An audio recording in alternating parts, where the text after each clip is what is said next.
Qin Huang Ti, also known as Qin Shi Huang, 259–10 BCE, was the first emperor of a unified China and the founder of the Qin dynasty. He is one of the most significant figures in Chinese history, known for his ambitious consolidation of power, numerous administrative reforms, monumental construction projects like the Great Wall of China and his mausoleum with the famous terracotta army, and his harsh legalistic rule. Qin Shi Huang's reign marks the beginning of imperial China, a system that would last for more than 2 millennia. However, his methods have been both revered and criticized over the centuries. Qin Shi Huang was born as Ying Zheng in 259 BCE in the Kingdom of Qin, during the Warring States period, a time of intense conflict and fragmentation across China. His mother was Zhao Ji, a concubine of his father, King Zhuangxiang of Qin. Ying Zheng's father became king of Qin in 250 BCE, and Ying Zheng was declared the crown prince. Ying Zheng's early years were turbulent. His father died in 247 BCE when Ying Zheng was only 12 years old, and he inherited the throne as King Zheng of Qin. Because of his youth, much of the power was initially in the hands of the regent, Liu Bewei, a merchant politician who had greatly influenced the court. Liu Bewei's influence over the young king led to rumors that Ying Zheng might actually be Liu's biological son, though these were never substantiated. Though King Zheng was nominally in power, Liu Bewei and his allies controlled the state apparatus for the first several years of his reign. However, Ying Zheng was not content to remain a puppet ruler. By the time he reached adulthood, he began consolidating his power. He first removed Liu Bewei by implicating him in a scandal and forcing him into exile. One of the most significant figures in Ying Zheng's rise to full control was the eunuch Zhao Gao, who would later become infamous for his role in the collapse of the Qin dynasty. Another was Li Si, a legalist philosopher who became one of the king's most trusted advisors. Under Li Si's guidance, Ying Zheng embraced legalism, a philosophy that emphasized strict laws, central authority, and harsh punishments as the foundation of a strong state. By 238 BCE, at the age of 21, Ying Zheng had complete control over the state of Qin, and he began an aggressive campaign of expansion and conquest.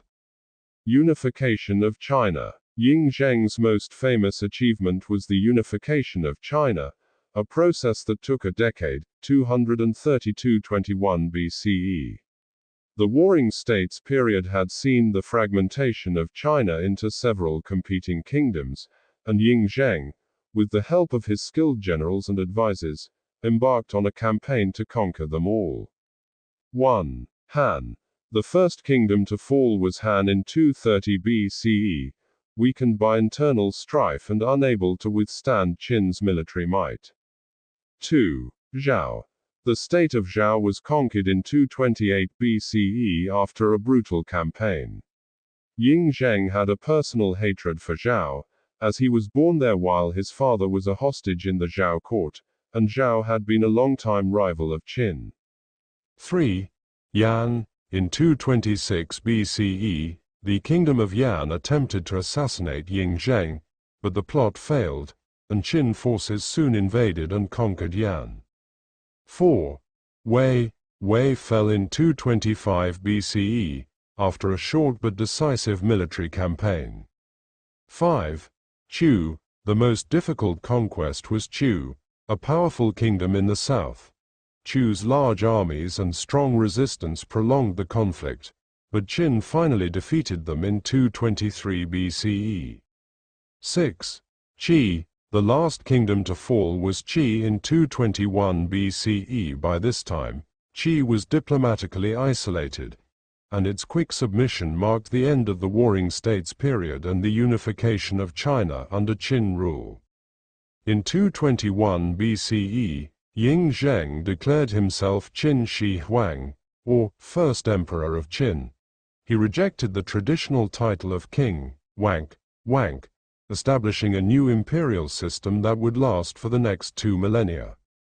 The rule of Qin Shi Huang, 221–10 BCE, as emperor, Qin Shi Huang's goal was to consolidate and centralize power. He adopted legalism as the official state ideology, with Li Si playing a key role in this process. Legalism emphasized absolute obedience to the emperor and the state, with strict laws and severe punishments. Under Qin Shi Huang, China became a highly centralized state, with the emperor wielding absolute authority. 1. Administrative reforms. Qin Shi Huang abolished the feudal system that had characterized the Zhou dynasty, replacing it with a centralized bureaucracy.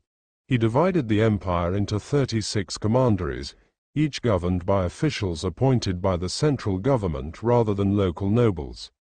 This helped prevent regional power bases from challenging the emperor's authority. 2. Standardization. One of Qin Shi Huang's most lasting legacies was his standardization of Chinese society. He standardized the written script, which helped unify the diverse cultures and languages of China. He also standardized weights and measures, currency, and even the width of cart axles to improve commerce and communication. 3. Suppression of dissent. Qin Shi Huang was notoriously intolerant of dissent. In 213 BCE, he ordered the burning of books that contradicted legalist philosophy, including Confucian texts, and buried alive hundreds of scholars who criticized his regime. This act, known as the burning of the books and burying of scholars, has cast a dark shadow over his legacy. Qin Shi Huang is equally famous for his ambitious and grandiose construction projects, many of which were designed to strengthen and protect the empire. 1. The Great Wall of China. One of the most famous projects initiated by Qin Shi Huang was the construction of the Great Wall. He ordered the connection of existing walls built by northern states to create a defensive barrier against the Xiongnu and other nomadic tribes. Though the wall we see today was largely built during the Ming dynasty, Qin Shi Huang's wall was the precursor to this monumental structure. 2. Road and canal networks. To facilitate communication and military movement, Qin Shi Huang ordered the construction of an extensive road network, radiating out from the capital, Xianyang. He also oversaw the building of canals to improve transportation and trade. 3. The Mausoleum and the Terracotta Army. Perhaps Qin Shi Huang's most famous project was his mausoleum, a massive underground tomb guarded by the Terracotta Army. This army of over 8,000 life-sized, individually crafted soldiers, along with chariots and horses, was intended to protect the emperor in the afterlife. The tomb, discovered in 1974, remains one of the most significant archaeological finds in history. Qin Shi Huang was deeply concerned with securing the borders of his empire. He sent expeditions to the south, expanding Chinese territory into what is now Vietnam. In the north, he dealt with the Xiongnu and other nomadic threats through both military campaigns and the construction of the Great Wall. Despite his ruthlessness and focus on power, Qin Shi Huang was also obsessed with immortality. He sought out alchemists and magicians, sending expeditions across the empire to find the secret to eternal life. Some legends say he consumed mercury, believing it would prolong his life, which ironically may have contributed to his death. In 210 BCE, while on a tour of eastern China, Qin Shi Huang died suddenly, likely from mercury poisoning due to his consumption of elixirs meant to make him immortal. His death was kept secret by his prime minister, Li Si, and the powerful eunuch Zhao Gao, who feared instability. They conspired to hide the emperor's death until they could manipulate the succession. Qin Shi Huang's eldest son, Fusu, was the legitimate heir, but Zhao Gao and Li Si forged a letter ordering Fusu to commit suicide. The throne was then given to his younger, more pliable son, Huai, who became Emperor Qin Shi. However, Huai was a weak and ineffective ruler, and Zhao Gao wielded much of the actual power behind the throne. The harshness of Qin rule, combined with heavy taxation, forced labor for public works, and the suppression of dissent, led to widespread discontent. Revolts soon broke out, and within just 4 years of Qin Shi Huang's death, the dynasty collapsed. By 206 BCE, the Qin dynasty was overthrown by rebel forces, and the Han dynasty was established. Qin Shi Huang's legacy is complex. On one hand, he is credited with unifying China and laying the foundations for 2 millennia of imperial rule. His standardization of writing, measurements, and laws created a unified Chinese identity that persisted long after the fall of his dynasty.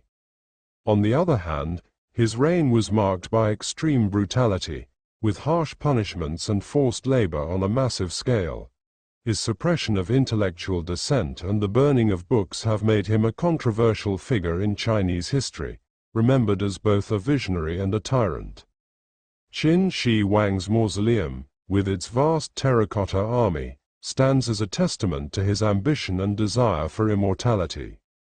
Today, he is regarded as one of the most significant and enigmatic figures in world history, a ruler whose ambitions reshaped the course of Chinese history. Qin Shi Huang is remembered both for his accomplishments in unifying China and for his harsh authoritarian rule. His legacy is a paradox. He forged an empire that would serve as the model for centuries of Chinese civilization, yet his methods of governance led to the rapid downfall of the dynasty he founded. His quest for immortality, reflected in the grand construction of his tomb and the terracotta army, speaks to his desire for eternal power and influence. Ultimately, while Qin Shi Huang's dynasty was short-lived, the imperial system he established endured for over 2,000 years, influencing not only China but also the wider world. His centralization of authority, legalist policies, and monumental constructions cemented his place as one of the most impactful figures in world history, leaving behind a legacy of both awe and caution. Now I think you know who was Xin Huangti, or known as Qin Shi Huang. How's your opinion about him? Comment below. Now it's time to take a leave from you, my friend. If you like this type of real stories, just click the subscribe button for my hard word to search and make this type of video. Let's meet again on another interesting real-life character. Up to that time, bye, have a nice day.